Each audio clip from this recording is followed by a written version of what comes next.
અમરેલીમાં સફાઈ કામદારોનો 7મા દિવસે હડતાલ યથાવત 300થી વધુ સફાઈ કામદારો અમરેલી નગરપાલિકાના પટાંગણ ખાતે આંદોલન પર ઉતર્યા છે। પાલિકા ખાતે સફાઈ કામદારોએ વિવિધ મુદ્દાઓને લઈને સૂત્રોચ્ચાર સાથે વિરોધ નોંધાવ્યો છે। આગામી 2 દિવસમાં સફાઈ કામદારોની માંગણી સ્વીકારવામાં નહીં આવે તો અમરેલી જિલ્લાની તમામ નગરપાલિકામાં સફાઈ બંધ કરવાની વાલ્મીકી સમાજના પ્રદેશ પ્રમુખની ચીમકી છે। જે કેસની ગુજરાતી સાથે જૈનિક સોજિત્રા અમરેલી।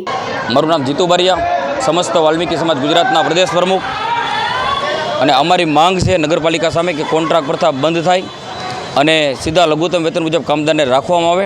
અને અમરેલી નગરપાલિકામાં વર્ષોથી એટલે કે 40 વર્ષથી જે ભરતી નથી થઈ તેનું સેટઅપ જે ખાલી હોય તેની તાત્કાલિક સરકારમાં મંજૂરી મેળવવામાં આવે, આવી અમારી બધી માંગ છે।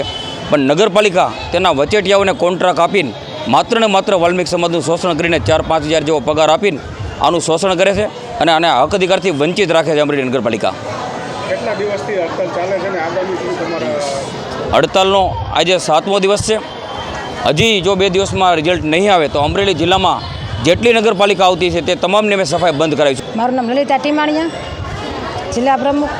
આજે 7 દિવસથી અમરેલી જિલ્લામાં અમે આંદોલનની પ્રક્રિયા અમારી ચાલુ છે, છતાં આજે 5-6-7 દિવસ થઈ ગયા, પણ છતાં આ લોકો અમને જવાબ નથી આપતા। અને જો આજ પણ અમને જવાબ નહીં આપવામાં આવે તો અમરેલીમાં જે કાંઈ નગરપાલિકા 7 નગરપાલિકાઓ છે એમાં અમે સફાઈ બંધ કરવા માટે અને લડત માટે પાછા અમે ઉગ્ર આંદોલન આનાથી પણ વધારે થાય એમ હશે તો અમે ફરજ પાછી અમારી પડશે ઉગ્ર આંદોલન માટે। શું માંગ શું છે? અમારી માંગ કોન્ટ્રાક્ટ બંધ થાય અને સીધી ભરતી થાય।